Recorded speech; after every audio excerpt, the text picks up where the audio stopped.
cold, even a few minutes outside can be dangerous. Yeah, there's one word you got to remember to stay warm. Layers.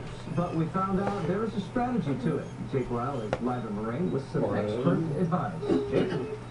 Absolutely, John. In fact, I'm inside one of the Moraine Fire Departments here, and they are telling us that obviously it is very, very cold. That's exactly why I'm still wearing the hat and the gloves inside here, just trying to warm up because it is so cold. And we're actually now joined by Inspector Doug Hatcher. And can you walk me through a little bit about how these cold temperatures are affecting fires that you might be going out to, and what firefighters have to deal with?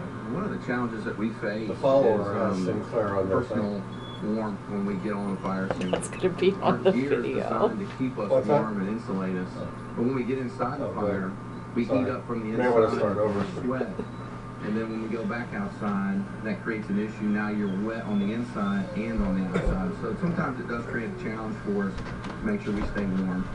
I know one of the big issues now that it is so cold, people are wanting to turn that heat on. They're wanting to have the portable heater. What advice do you have for the people that want to do that to stay warm this winter? The big thing is the 3-foot safety zone all the way around the heater. You can use the space heaters, but make sure there's nothing around it within 3 feet. And then when you leave the room, turn it off. Make sure you don't leave it on, because that's when we get into problems. Things get too close to it, we don't catch it, and then something catches on fire and it's too late at that point. So the safety zone is the big issue here, and the big key, making sure that you keep that 3-foot area around the heater clear.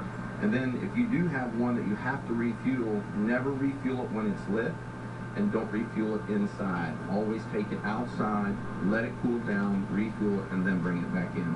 Wonderful. Some excellent safety tips there for people to abide by. Thank you so much for your time. We're actually going to hear more from Inspector Doug Hatcher here coming up within the next 30 minutes as well. Coming up a little bit later on the Dayton CW, we'll have some kitchen tips to make sure that your kitchen stays safe during these cold temperatures. Reporting live in Moraine, Jake Ryle, 2 News Today, working for you. We also asked local survival experts what to do if you were to get stranded on the road or if your power goes out during these brutally cold temperatures. And Matt Jones, who owns Omega Survival Supply in Dayton, says that he sells enough supplies to get through any kind of disaster. And no matter what you're expecting this winter, be it mild or extreme, he says rule number 1 is this: be prepared. I'd recommend you have a wool blanket, at least 70%. That's going to help retain heat. A candle is a nice thing to have in the car, oddly. If you leave a window cracked just slightly, that can bring a car above the freezing level.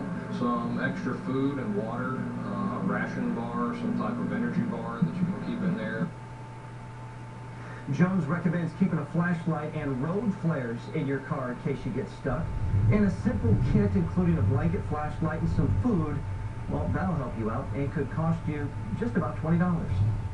Warming centers are going to be open across Montgomery County today for anyone who needs to escape the cold. In Dayton, the Greater Dayton Recreation Center on West 3rd Street, the Northwest Recreation Center on Princeton Avenue, and the Lower Recreation Center on Glenarm Avenue will all be open. Warming centers will also be open in Moraine, at the Payne Recreational Center, and West Carrollton's Civic Center.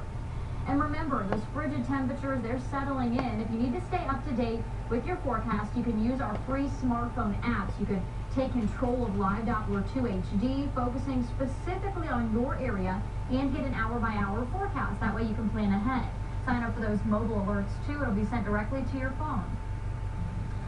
New overnight, a deadly crash crosses 2 counties. It happened just before 11 last night. Officials tell us the driver was heading east on US 40 in Miami County when he lost control. The car then crossed over into Clark County, went off the road, then crashed through a fence and into a tree. Deputies do not think that the weather had anything to do with this crash, and they are, however, looking into speed as a possible factor. The 21-year-old driver was the only one in the car. His name has not been released. A Clark County woman accused of defrauding her employer of thousands of dollars will be arraigned this morning.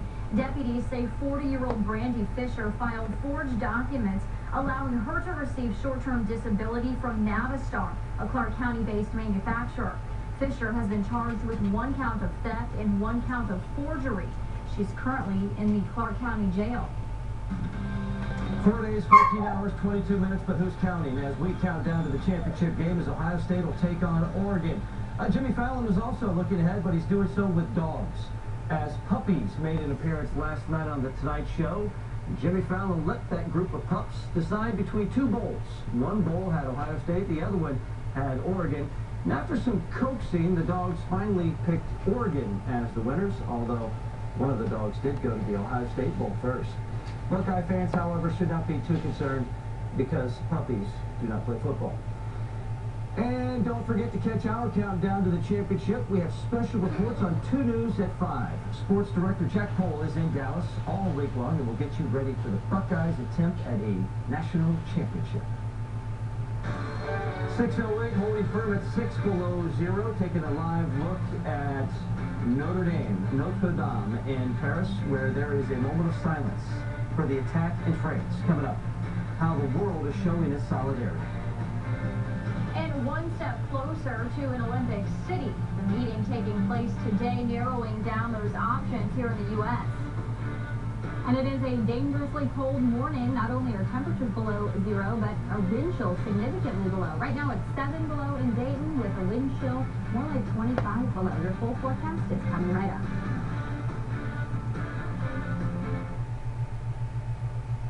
Elk and Elk Serious Lawyers for serious injuries. Call 1-800-ELK-OHIO. You get sick, you can't breathe through your nose. Suddenly, you're a mouth breather. A mouth breather. Well, put on a Breathe Right strip and shut your mouth. Cold medicines open your nose over time, but add a Breathe Right strip and pow, it opens your nose up to 38% more. So you can breathe and do the one thing you want to do, sleep.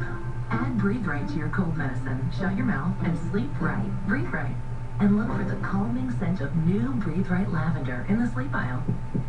All Seal Home Improvement Incorporated, the best in products, installation, and service. All Seal did such a wonderful job the first time for us. When they come out and install the windows, you wouldn't even know they were there the next day. One of the things we particularly liked about the All Seal windows are the tilt-in capability. It makes cleaning so much easier. They care about their product. They've been around a long time. They're not going to just be in town and leave. Without a doubt, we'll use All Seal again. Are your stairs causing you problems? MedMart Home Access will help. At MedMart, we have home accessibility solutions for almost any situation, even curved stairwells. Whether you purchase or rent, MedMart will help you regain the ability to travel safely from floor to floor. For over 20 years, MedMart has installed thousands of top-quality stair lifts in homes like yours, giving you and your loved